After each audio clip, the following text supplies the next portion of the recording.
This is the History of New Zealand podcast on the Eat to My Own Beat podcast network. Picture this. In 1926, a single document quietly dismantled the world's largest empire without firing a shot, staging a coup, or even raising voices in anger. Today, we're diving into the Balfour Declaration of 1926, not the famous one about Palestine, but the one that transformed how nations relate to each other.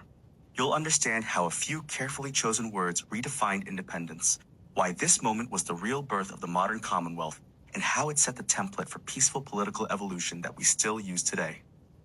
Let me hand this over to someone who can walk us through what actually happened in those London meeting rooms. So we're talking about October 1926, and the British Empire is in this weird constitutional limbo. According to the page content, the Imperial Conference of 1926 took place at what one source calls a most crucial moment in the history of the British Commonwealth.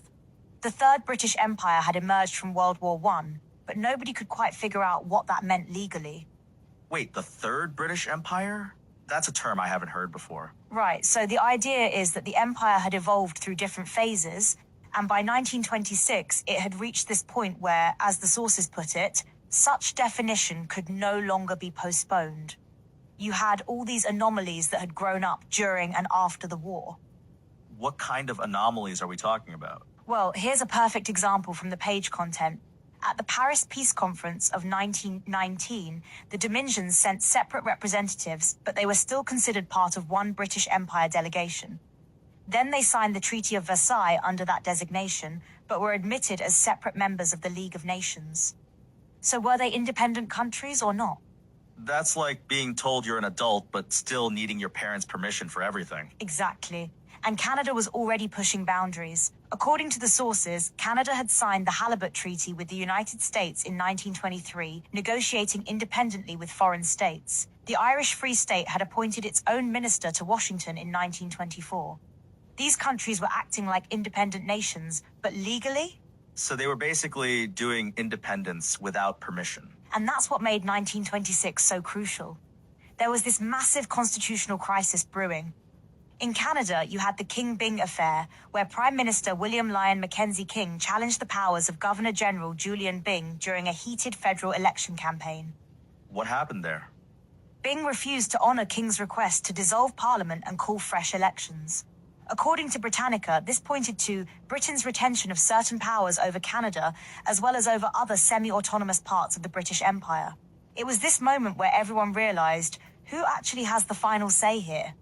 So the 1926 Imperial Conference was basically called to sort out this mess? The conference ran from October 19th to November 23rd, 1926, and according to Wikipedia, it was notable for producing the Balfour Declaration, which established the principle that the Dominions are all equal in status.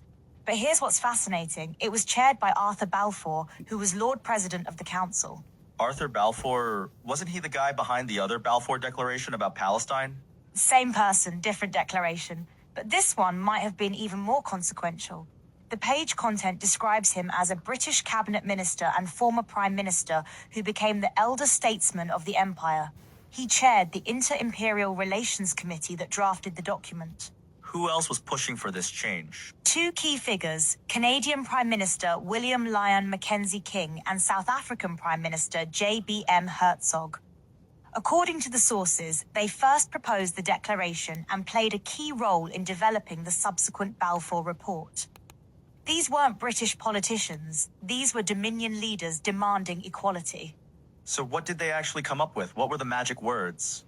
Here's the exact language from the declaration. The Dominions were autonomous communities within the British Empire, equal in status, in no way subordinate one to another in any aspect of their domestic or external affairs, though united by a common allegiance to the Crown, and freely associated as members of the British Commonwealth of Nations. That's incredibly carefully worded. Equal in status and in no way subordinate. Those aren't accidental phrases. Not at all. According to the page content, the wording of the declaration was drafted by Balfour following 2 weeks of discussion with prime ministers and heads of delegations, 2 weeks of negotiating every single word. And notice they kept common allegiance to the Crown. They weren't breaking away, they were redefining the relationship. It's like they found a way to have their independence cake and eat their empire too. And here's something interesting. The page content mentions that the committee rejected the idea of a codified constitution as espoused by South Africa's former Prime Minister Jan Smuts, but also fell short of endorsing the end of empire espoused by Smuts's arch-rival Barry Hertzog. They found this middle path. So they basically said, we're not writing a constitution, but we're also not ending the empire, we're just redefining it. Exactly. And according to Wikipedia, the recommendations were adopted unanimously by the conference on 15 November, followed by an equally warm reception in the newspapers. This wasn't controversial. Everyone saw it as common sense. But a declaration is just words on paper. How did this actually become law? That's where the 1931 Statute of Westminster comes in. According to the Canadian Encyclopedia, it enacted recommendations from the Balfour Report of 1926 and was passed on December 11, 1931. The statute's full title was An Act to Give Effect to Certain Resolutions Passed by Imperial Conferences Held in the Years 1926 and 1930. So it took 5 years to turn the declaration into actual law? Right, and according to Wikipedia, the Statute of Westminster became a statutory embodiment of the principles of equality and common allegiance to the Crown set out in the Balfour Declaration of 1926. It removed nearly all of the British Parliament's authority to legislate for the Dominions. What did that actually mean in practice for countries like Canada? According to Britannica, for Canada, this landmark document confirmed its status as a fully independent country. It remained linked to Britain politically and emotionally, but legal power had shifted decisively to the Canadian Parliament and its Prime Minister. The Canadian Encyclopedia calls it Canada's all but final achievement of independence from Britain. All but final? What was still missing? Well, here's the interesting part. According to the page content, changes to our constitution, the British North America Act, were left in the hands of England because the provinces and the federal government could not agree on a method for making changes or amendments in the future. So Canada was independent except for constitutional amendments. That's wild. They could run their own foreign policy but couldn't change their own constitution? Exactly. The source notes that this is how the situation remained until the Constitution Act of 1982 brought the Canadian Constitution to Canada, including, finally, an amending formula.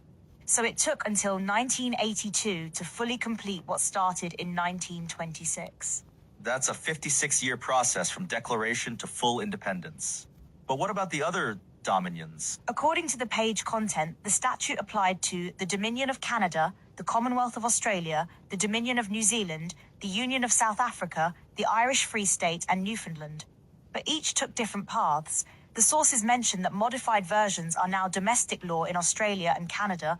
It's been repealed in New Zealand. So this one declaration basically created the template for how the entire British Empire would evolve? That's exactly right.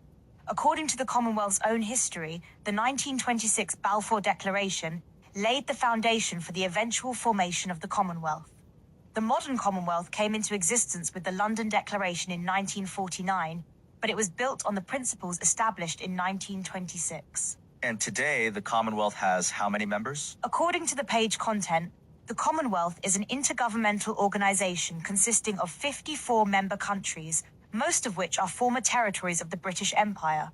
But here's what's fascinating. It expanded to include countries that were never British territories. India became the first country to join after gaining independence in 1949. So the 1926 Declaration didn't just manage the breakup of an empire, it created a new kind of international organization? Exactly. The sources describe it as a free association of independent nations, united by shared values, history, and cooperation.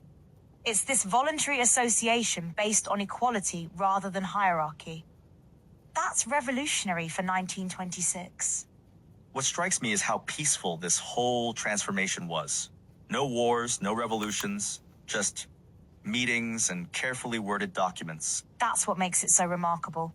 According to the page content, this was about the growing political and diplomatic independence of the Dominions in the years after World War I being formally recognized. They weren't fighting for independence, they were negotiating the terms of a relationship that already existed in practice. It's almost like they figured out how to have a divorce while staying married. That's a perfect analogy. And what's interesting is that this model has been incredibly durable. The Commonwealth still exists today, still based on those 1926 principles of equality and voluntary association. Countries can leave, and some have, but many choose to stay. Looking back, was this inevitable? Or could the British Empire have tried to hold on to direct control? The page content suggests it was pretty inevitable. The sources talk about the massive anomalies which had grown up during the war and in the post-war years that had to be regularized. The Dominions were already acting independently, Canada signing treaties, Ireland appointing ambassadors. The choice was recognize reality or fight it. And they chose to recognize reality. That seems almost mature for international politics. It really was, and I think that's why this document was so influential. It showed that you could manage political change through negotiation and legal frameworks rather than conflict. That's a pretty radical idea for the 1920s. So when we step back from all this, what's the bigger picture here? What did the Balfour Declaration of 1926 actually accomplish? It fundamentally redefined what independence could look like. Instead of complete separation, it created this model of voluntary association between equals. According to the sources, it established that countries could be equal in status while maintaining common allegiance and free association. That's the foundation of the modern Commonwealth. And it did all this without anyone having to fire a shot or stage a revolution. It's almost like they invented peaceful political evolution. Exactly. And the template they created, negotiated equality, voluntary association, shared institutions, that's influenced international relations far beyond the Commonwealth. It's a model for how political relationships can evolve rather than just end. You know what's remarkable? In 1926, they solved a problem that most empires throughout history never figured out: how to let go without losing everything. The Balfour Declaration didn't just manage the end of an empire, it transformed it into something entirely new. And nearly a century later, that transformation is still working. The Commonwealth continues to exist as this voluntary association of 54 countries, proving that the principles they established in those London meeting rooms in 1926 were more than just diplomatic language. They were a genuine innovation in how nations can relate to each other. Sometimes the most revolutionary changes happen not with dramatic declarations of war, but with carefully crafted sentences that redefine everything. The Balfour Declaration of 1926 proved that empires don't have to end with collapse. They can evolve into something better. Thank you for listening to the History of New Zealand podcast. We're found on YouTube and anywhere else you could find your normal podcasts. Please like, comment, and subscribe, or find us at www.eattomyownbeat.com.